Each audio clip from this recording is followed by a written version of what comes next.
Madame Chartrand, Madame Sanchez, et vous tous, distingués invités, il me fait très plaisir de venir vous parler aujourd'hui, particulièrement à un moment où on m'a permis de venir vous parler, parce que c'est important pour moi de venir ici à Saint-Jérôme vous faire cette allocution de nature économique. À un moment où, à Québec, évidemment, on est fort occupé, c'est la session intensive. Alors, vous le savez sans doute, mais le gouvernement essaie d'avancer de front de nombreux programmes, de nombreuses propositions, de nombreux projets de loi aussi. Alors, on travaille très fort à Québec, mais de temps en temps, on se permet d'être présent aussi dans nos comtés, et idéalement de plus en plus. Quand la session sera terminée, si les libéraux nous laissent finir. Voilà pour la partisanerie, je n'en ferai plus. C'est donc un plaisir pour moi d'être ici. C'est aussi un grand plaisir et c'est tout naturel pour moi de venir vous parler lors d'un dîner économique à la Chambre de commerce. Économiste de formation, j'ai naturellement à cœur la prospérité du Québec. Et je vous en parlerai dans un instant et j'ajouterai même une dimension bien précise à cette quête d'une plus grande prospérité. Mais avant tout, laissez-moi vous parler de ce qu'à mon sens, un député doit faire. Je vois mon rôle de député comme un outil pour favoriser le développement économique de Saint-Jérôme et des Laurentides en collaboration avec vous, les professionnels, les dirigeants d'entreprises, d'organismes de notre communauté, d'institutions d'éducation, de services publics. Je vous offre donc mon aide à double titre. D'une part, je travaille pour vous. Vous avez des projets, venez m'en parler, je veux les connaître. Je veux pouvoir vous appuyer. Il existe une panoplie d'organismes et de programmes qui ont pour raison d'être de vous soutenir et de vous appuyer. Mon bureau vous est toujours ouvert, alors n'hésitez pas et vous allez y rencontrer des personnes formidables sur qui je compte au quotidien et je leur demanderai de se lever. France Gagnon, ma directrice de bureau, Robert Carrière, mon attaché politique, et Jean-Philippe Port.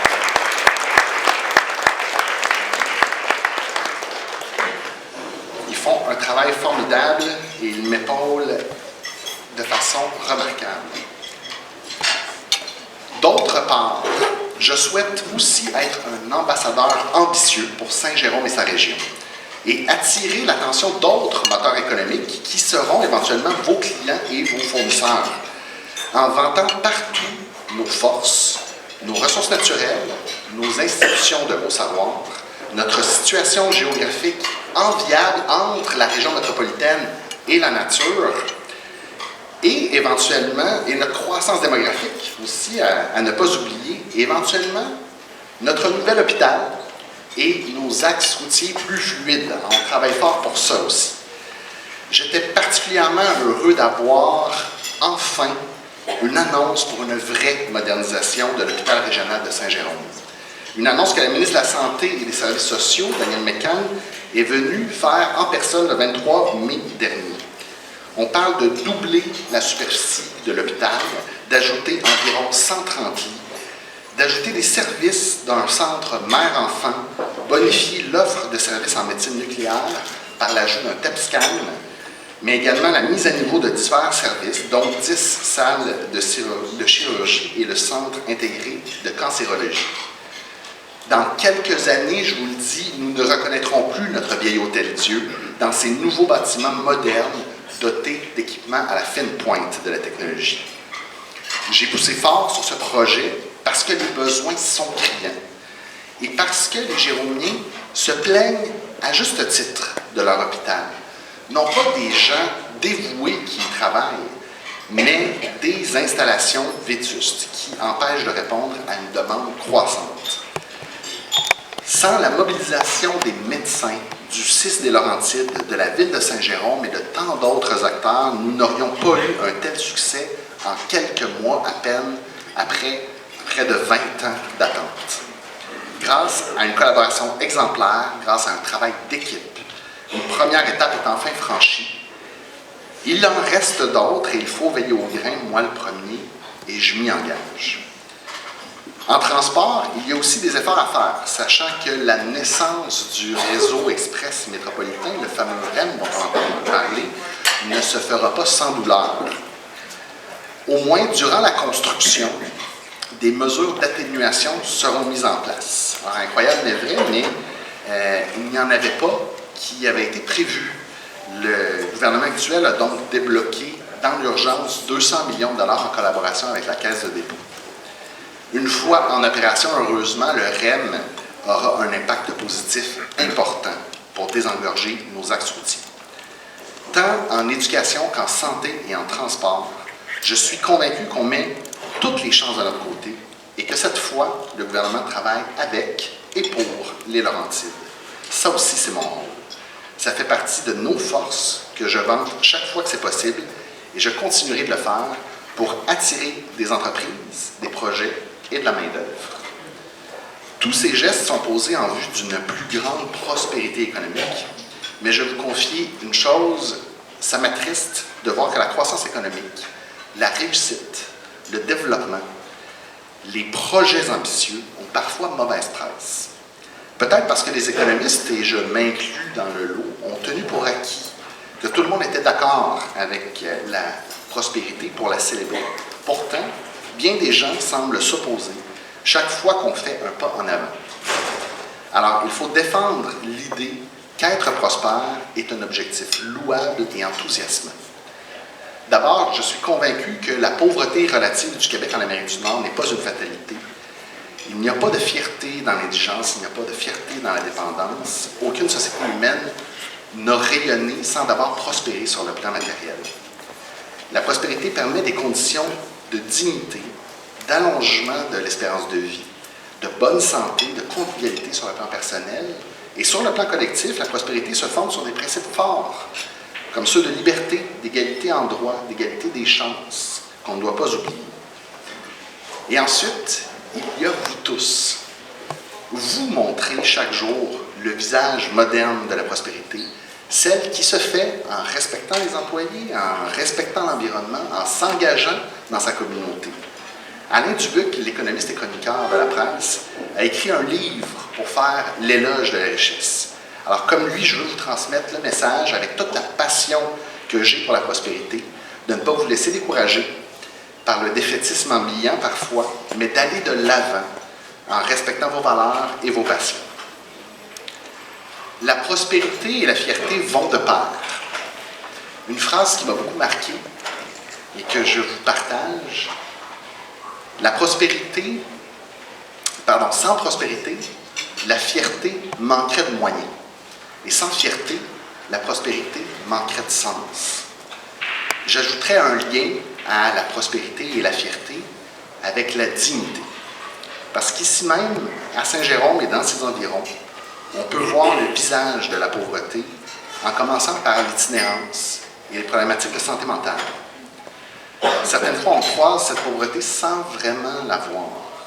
Et ce qui est terrible dans la pauvreté, c'est qu'on se sent tous un peu concernés. Et ce qui est terrible aussi dans la pauvreté, c'est qu'en même temps, on se sent tous un peu impuissants face à un problème aussi complexe. Selon moi, la prospérité économique n'est pas qu'une question de produit intérieur brut, de bénéfices nets ou d'exportation. C'est tout ça, et c'est important. Mais c'est encore plus que ça. C'est aussi l'histoire de celle qui sort de l'aide sociale, de celui qui trouve des soins adéquats, de celle qui raccroche pour finir son secondaire, de celui qui a un emploi à 20 000 $ par année et qui décroche un emploi à 50 000 $ par année. Ça n'affecte peut-être pas beaucoup le PIB, mais c'est toute une révolution dans la vie de ces personnes. Certains d'entre vous ont sans doute entendu parler de la crise qu'on a connue à la distribution alimentaire. Alors permettez-moi une petite parenthèse pour ceux qui n'en auraient pas entendu parler. Le lundi 1er avril, ce n'était pas un poisson d'avril malheureusement, mais le lundi 1er avril, en début d'après-midi, on apprend que les 2 employés de la Soupe populaire sont en arrêt de travail, toutes les 2 en même temps. Ce qui fait que l'évêché de Saint-Jérôme doit annuler la livraison de moissons d'Amantides prévue pour le lendemain.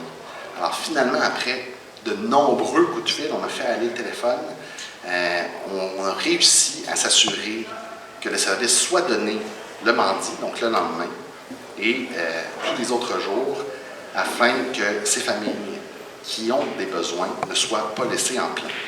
Et tout le monde s'est mobilisé, pas seulement mon bureau, mais le 6, la ville, le bureau du député fédéral, Réal Fortin, et on a tous trouvé des employés qui iraient assurer la distribution alimentaire. Cette belle histoire de mobilisation montre qu'on peut agir. Peut-être pas seulement dans l'urgence, à 24 heures d'avis, et peut-être aussi avec plus d'ambition. La pauvreté n'est pas une fatalité, je l'ai déjà dit, ni pour le Québec, ni pour personne. Il est temps qu'on tende la main vers les plus vulnérables pour les aider à améliorer leur sort, avec respect, avec dignité.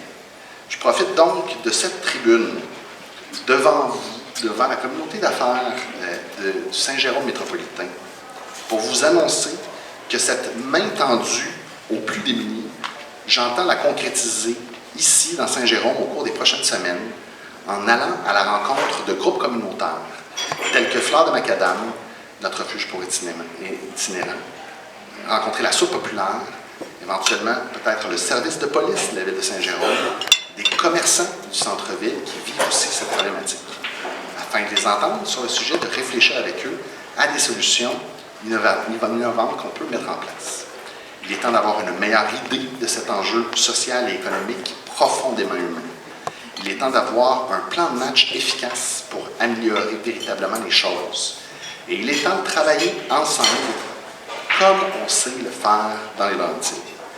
Même comme député, je suis impuissant si je n'ai pas votre aide à vous tous, à votre mesure. Je veux travailler avec la Ville, avec le CIS, avec la MRC Rivière-du-Nord et avec le gouvernement fédéral et avec vous. Alors, je vous invite, vous aussi, à tendre la main vers ceux et celles qui ont besoin de notre aide dans notre communauté. Sur les réseaux sociaux, dans nos médias locaux, je vous invite à suivre cette démarche et à vous y joindre. Alors, ça commence par 10 petits chiffres que je vous invite à noter. Ça se trouve aussi sur Internet.